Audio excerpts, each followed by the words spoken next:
আসসালামু আলাইকুম। আমরা এই সিরিজে পার্শিয়াল ফ্র্যাকশনের যাবতীয় জিনিসপত্র আলোচনা করব। বেসিক থেকে শুরু করে সবগুলা টাইপ কভার করব। নরমালি পার্শিয়াল ফ্র্যাকশনটা হচ্ছে ক্লাস 9-10 এর একটা টপিক ম্যাথের। আর এই জিনিসটা আমাদের ইন্টারমিডিয়েট বলো বা পরবর্তী যেকোনো পর্যায়ে ম্যাথ রিলেটেড কোনো টপিক আসলে অনেক কাজে লাগে। তো এটা আসলে বেসিক থেকে ক্লিয়ার হওয়া দরকার। তো পার্শিয়াল ফ্র্যাকশন সম্পর্কে পড়ার আগে আমরা শুরুতেই বুঝে নিই যে আসলে এই পার্শিয়াল ফ্র্যাকশন বলতে আমরা কি বোঝাই। আমি একটা উদাহরণ দেওয়ার মাধ্যমে এই জিনিসটা বোঝাবো যে এইখানে দেখো দুইটা ফ্র্যাকশন দেওয়া আছে। একটা হচ্ছে 2/x-1 আরেকটা হচ্ছে 1/x-2। আমি এই দুইটাকে হচ্ছে যোগ করে দেব প্রথমেই। যদি এই দুইটাকে যোগ করে দেই তাহলে দেখো তো কি হয়। আমাদের নিচে এই যে ডিনোমিনেটর এবং এই যে ডিনোমিনেটর মানে এই দুইটা হর কিন্তু ডিফারেন্ট। ডিফারেন্ট হওয়ার কারণে এই দুইটার লসাগু হচ্ছে এই দুইটার মাল্টিপ্লাই করলে যেটা হয় সেটা। তার মানে হচ্ছে x-1 x-2। এটা আশা করি সবাই জানো আসলে কিভাবে করতে হয়। আমি এটা নিয়ে বেশি কথা না বলে আমি ম্যাথটা করে ফেলি। তারপর হচ্ছে এই এলসিএম কে হচ্ছে x-1 দিয়ে ডিভাইড করলে একটা বাকি থাকে, তো এটা হচ্ছে 2 দিয়ে আমরা গুণ করে দিতে পারবো। 2x-2 প্লাস 1 দিয়ে মাল্টিপ্লাই করে দিব x-1 কে। তো লসাগুটা নেওয়ার পর আমরা হরে যে জিনিসটা পাবো সেটা হচ্ছে এই যে এখানে x-1 x-2 এই দুইটা। আর লবে যে জিনিসটা পাবো সেটা হচ্ছে 3x-5। এখন এর সাথে আসলে পার্শিয়াল ফ্র্যাকশন বা আংশিক ভগ্নাংশ এই জিনিসটার সম্পর্ক কোথায়? তো আংশিক ভগ্নাংশ আমাদের যে জিনিসটা শেখায় সেটা হচ্ছে এই তো আমি দুইটা আলাদা আলাদা ভগ্নাংশ যোগ করে এইরকম একটা ভগ্নাংশ পেলাম। তো আংশিক ভগ্নাংশ আমাদের যে জিনিসটা শেখায় সেটা হচ্ছে এই ভগ্নাংশটাকে ভেঙে আবার এই যে দুইটা কিংবা যদি তিনটা থেকে এই ভগ্নাংশটা গঠিত হয়ে থাকে তাহলে সেই তিনটা এরকম ভগ্নাংশগুলো আমরা বের করব যে আসলে এরকম কয়টা ফ্র্যাকশন পাওয়া যায় যে যে ফ্র্যাকশন গুলোকে যোগ করলে আবার এই জিনিসটা হয়। তবে আমরা র্যান্ডমলি আসলে ফ্র্যাকশন বের করলে চলবে না। তো এই ফ্র্যাকশন গুলো হতে হবে কিছু নিয়ম মাফিক। তো যেমন এই উদাহরণটা যদি আমরা আবার একটু ভেঙে দেখাই, তো আমরা এখানে এই দুইটা ভগ্নাংশকে যোগ করার পর 3x-5 আর নিচে হচ্ছে x-1 ইন্টু x-2 এরকম পেয়েছি। তো এখান থেকে আমরা যদি ভেঙে লিখতে চাই তাহলে দেখো তো আসলে কিভাবে লেখা যায়। ভেঙে লিখলে একটাতে আমরা x-1 পাবো, এখানে প্লাস বা মাইনাস সাইন যেটাই থাকুক। আরেকটাতে পাবো হচ্ছে x-2। তো এখানে একটা কনস্ট্যান্ট হবে, এখানে একটা কনস্ট্যান্ট হবে, এখানে কনস্ট্যান্ট ছাড়া অন্য কিছু হতে পারে অন্য কেসে, সেগুলো আমরা সামনে দেখবো কিভাবে হয়, কোন কেসগুলাতে হয়। আর এই ক্ষেত্রে যে কনস্ট্যান্টটা পাওয়া যাবে সেটা হচ্ছে 2, যেটা যে এখানে আমরা লিখে দিয়েছি। আর এখানে হচ্ছে 1। এখন এই যে 2, এই যে 1, এইগুলো আমরা কিভাবে আইডেন্টিফাই করব? মূলত পার্শিয়াল ফ্র্যাকশন এই জিনিসগুলো নিয়েই আলোচনা করে। তো পার্শিয়াল ফ্র্যাকশন বোঝার জন্য আমাদের কিছু বেসিক জিনিসপত্র জানা দরকার। চলো আমরা আগে সেগুলো জেনে আসি। তো প্রথমেই যে জিনিসটা জানতে হবে সেটা হচ্ছে প্রকৃত ভগ্নাংশ এবং অপ্রকৃত ভগ্নাংশ কি, বা ইংরেজিতে যেটাকে বলা হবে প্রপার ফ্র্যাকশন, ইমপ্রপার ফ্র্যাকশন। তো প্রকৃত ভগ্নাংশের কথা যদি আমি বলি, আমরা জানি ভগ্নাংশের আসলে দুইটা অংশ থাকে, একটা হচ্ছে হর আর একটা হচ্ছে লব। তো এখানে হচ্ছে লবটা থাকে উপরে, এরপর নিচে হচ্ছে হরটা থাকে। তো আমরা প্রকৃত ভগ্নাংশ তখনই বলতে পারবো যখন এই যে আমাদের লব সেটা ছোট হবে হরের থেকে, তখন সেটাকে আমরা বলবো প্রকৃত ভগ্নাংশ। আর যদি এমন কোনো কেস ক্রিয়েট হয়ে যায় যে এখানে হচ্ছে আমাদের লবটা এই হরের চেয়ে বড় হয়ে যায়, কিংবা এমনও হতে পারে যে লব এবং হর সমান, তাহলে সেক্ষেত্রে আমাদের ভগ্নাংশটা হবে অপ্রকৃত ভগ্নাংশ। তাহলে এই কেসটা হচ্ছে আমাদের প্রকৃত ভগ্নাংশ আর এই কেসটা হচ্ছে আমাদের অপ্রকৃত ভগ্নাংশ। আমি আরো স্পেসিফিকলি উদাহরণ দিয়ে বলতে পারি যে প্রকৃত ভগ্নাংশ বলতে আমরা যে জিনিসটাকে বোঝাবো সেটা হচ্ছে অনেকটা এরকম। আমরা একটা উদাহরণ দিই প্রকৃত ভগ্নাংশে। একটা হচ্ছে 2 আর নিচে হচ্ছে 5, এটা হচ্ছে একটা প্রকৃত ভগ্নাংশ। আবার অপ্রকৃত ভগ্নাংশের ক্ষেত্রে সেটা হতে পারে 5/3, 7/2, এরকম অনেক উদাহরণ আমরা দিতে পারি। তো আমরা তো আসলে এই নিউমেরিক মানগুলো নিয়ে কথা বলবো না, আমরা কথা বলবো অ্যালজেব্রিক যে রাশিগুলো আছে সেগুলো নিয়ে। তাহলে সেখানে আমরা প্রকৃত ভগ্নাংশ কিংবা অপ্রকৃত ভগ্নাংশ কিভাবে বুঝবো? প্রথমে আমি এখানে একটা ফ্র্যাকশন বা ভগ্নাংশ লিখে নিই, যার লব হচ্ছে 2x² প্লাস 4 এবং হর হচ্ছে x³ মাইনাস 3x² প্লাস 1। এখন এখান থেকে কিন্তু আমরা সঠিক জানি না x এর ভ্যালুটা কত হবে, y এর ভ্যালু, x এর ভ্যালু কত হলে আবার এই আমাদের লবে আসলে এই 2x² প্লাস 4 কিংবা হরের যে x³ মাইনাস 3x² প্লাস 1 এই ভ্যালুগুলো কত হবে।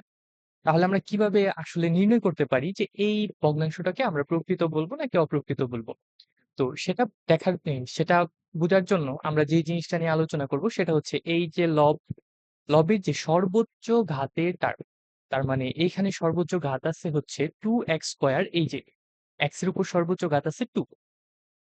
তাহলে আমরা এই টার্মটা নিয়ে কথা বলতে পারি লবের ক্ষেত্রে। এবং হরের ক্ষেত্রেও এরকম x এর ম্যাক্সিমাম ঘাত আসলে কোথায় আছে বা পাওয়ার কোথায় আছে। এখানে x এর পাওয়ার হচ্ছে 2, এক্ষেত্রে হচ্ছে 0, এক্ষেত্রে হচ্ছে 3। তাহলে এটা কিন্তু আসলে হরের ক্ষেত্রে সর্বোচ্চ। আমার দেখো তো লবের ক্ষেত্রে সর্বোচ্চ ঘাত হচ্ছে 2। আমরা এই যে ঘাত পেলাম, এই ঘাতের সাথে আমরা যদি এরকম সম্পর্কগুলো বিবেচনা করি তাহলে এই অ্যালজেব্রিক ফ্র্যাকশন গুলার ক্ষেত্রে প্রকৃত এবং অপ্রকৃত ভগ্নাংশ বের করতে পারি। তো এখানে সর্বোচ্চ ঘাত হচ্ছে 2 এবং আমাদের হরের সর্বোচ্চ ঘাত হচ্ছে 3, 2 3।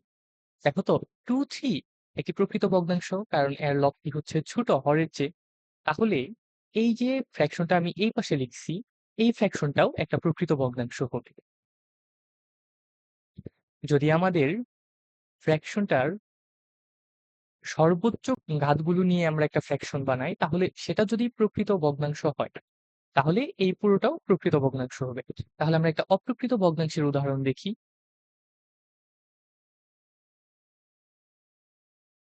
ধরি আমাদের লব হচ্ছে 4x⁴ প্লাস 5x এবং হর হচ্ছে x+1, x+1 না দিয়ে x² + 1 দিই।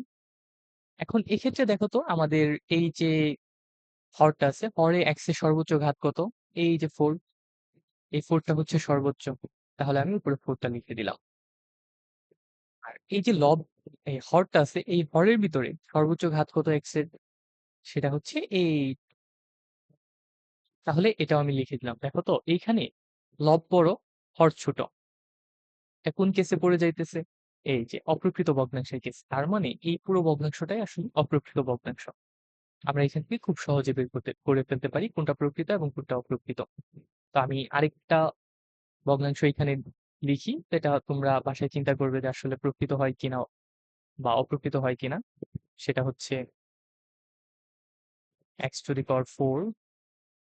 প্লাস 2x মাইনাস 4 আর হর হচ্ছে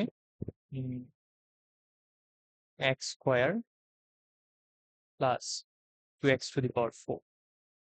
এটা প্রকৃত হবে কি অপ্রকৃত হবে এটা তোমরা বাসায় চিন্তা ভাবনা করে বলবা আসলে কি হয়। খুবই সহজ, আমাদের এই দুইটা কেস নিয়ে যদি চিন্তা করো এবং এইখানে আমি যে পাওয়ারের সর্বোচ্চ পাওয়ারের যে ফ্র্যাকশনটা বানালাম, তো এখান থেকে কিভাবে এই দুইটা ফ্র্যাকশনের ক্ষেত্রে ডিটারমাইন করলাম, তো এটা হচ্ছে সিমিলারলি করা যাবে। এখন আমাদের দেখতে হবে আমরা একটা ফ্র্যাকশনকে বা একটা ভগ্নাংশকে ভেঙে 2টা বা 3টা বা 4টা যতগুলোই হোক সম্ভব হোক, তো ততগুলো ভগ্নাংশ বানাতে চাই। কিন্তু আমরা যে ভগ্নাংশগুলো বানাবো সেই ভগ্নাংশগুলোর প্রকৃতি কেমন হবে সেটা তো আমাদের জানা দরকার। সেই বিষয়টা জানার জন্য আমরা পূর্বে যে উদাহরণটা দিয়ে পার্শিয়াল ফ্র্যাকশন কি বা আংশিক ভগ্নাংশটা কি সেটা বোঝানোর চেষ্টা করছিলাম, তো সেই উদাহরণটা আবার এখানে আনলাম। তো এখানে দেখো আমরা এই একটা ভগ্নাংশ থেকে এরকম 2টা আলাদা আলাদা ভগ্নাংশ বের করেছি। তো এই ভগ্নাংশগুলোর এই যে হরগুলো আছে, এই হরের একটা বিশেষ বৈশিষ্ট্য আছে। এই যে হরটা আছে, এই হরটার একটা বিশেষ নাম আছে বলা যায়, বৈশিষ্ট্য বা নাম যেটাই হোক। এগুলো হচ্ছে লিনিয়ার ফ্যাক্টর। আমরা এই যে একটা হর পেয়েছি, এই হর থেকে 2টা ফ্যাক্টর বের করেছি, তো এই ফ্যাক্টর গুলোকে বলা হবে লিনিয়ার ফ্যাক্টর। তাহলে আমাদের জানতে হবে লিনিয়ার ফ্যাক্টর কি, এবং অনেক জায়গায় আমরা লিনিয়ার ফ্যাক্টর বের করতে পারি না, সেক্ষেত্রে আমাদের কোয়াড্রেটিক ফ্যাক্টর নিয়ে কাজ করতে হয়। আমাদের এটাও জানতে হবে কোয়াড্রেটিক ফ্যাক্টরটা কি। আমরা এই জিনিসটা উদাহরণের মাধ্যমে দেখে ফেলবো আসলে লিনিয়ার ফ্যাক্টর কি, কোয়াড্রেটিক ফ্যাক্টর কি। তো লিনিয়ার ফ্যাক্টর যদি আমি বের করতে চাই তাহলে এটা হচ্ছে একটা লিনিয়ার ফ্যাক্টর, এটা হচ্ছে একটা লিনিয়ার ফ্যাক্টর। তার মানে যেগুলোতে x এর সর্বোচ্চ ঘাত থাকবে 1 সেগুলো হচ্ছে লিনিয়ার ফ্যাক্টর। x এর সর্বোচ্চ ঘাত কত থাকা লাগবে? 1 থাকতে হবে। x এর সর্বোচ্চ ঘাত 1 বের করা 1 আছে এরকম কতগুলো ফ্যাক্টর হতে পারে? অসংখ্য ফ্যাক্টর হতে পারে। যেমন এখানে আমি x-1 এর একটা উদাহরণ দিলাম। এরপর x-2 এটাও একটা লিনিয়ার ফ্যাক্টর, কিংবা x। তো x কিন্তু একটা লিনিয়ার ফ্যাক্টর, কারণ হচ্ছে x এর উপর পাওয়ার হচ্ছে 1। আবার x+9 এটাও একটা লিনিয়ার ফ্যাক্টর। এরকম অনেকগুলো লিনিয়ার ফ্যাক্টর হতে পারে। এখন কোয়াড্রেটিক ফ্যাক্টর বলতে আমরা কি বোঝাবো?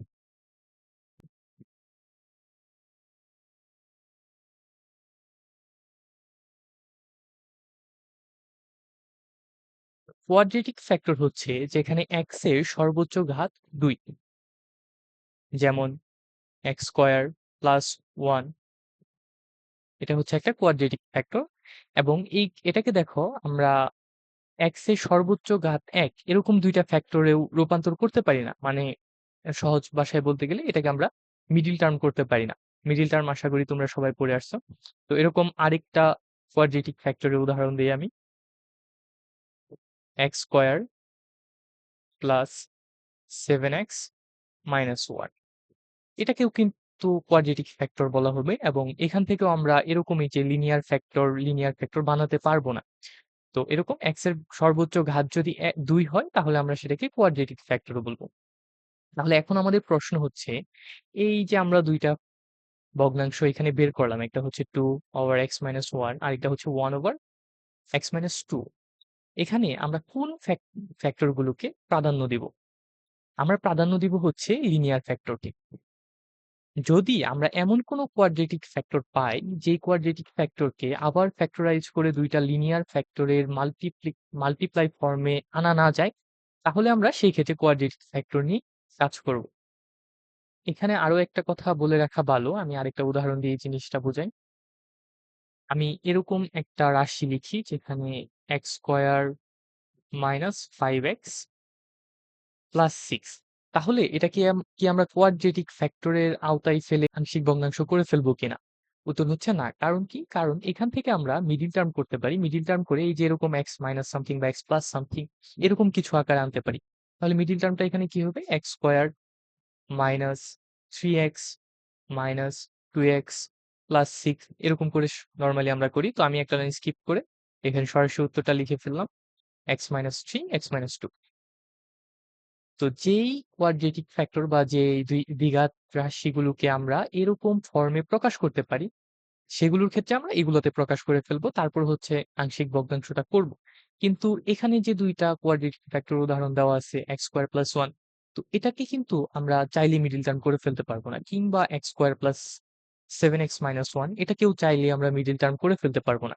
এইগুলোর ক্ষেত্রে আমরা কোয়াড্রেটিক ফ্যাক্টরকে এভাবেই রেখে দিব এবং আংশিক ভগ্নাংশ করা শুরু করে দিব।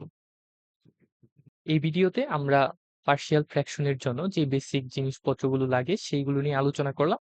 আমরা পরবর্তী ক্লাসগুলোতে টাইপ ওয়াইজ পার্শিয়াল ফ্র্যাকশন কিভাবে বের করতে হয় সেগুলো নিয়ে আলোচনা শুরু করব।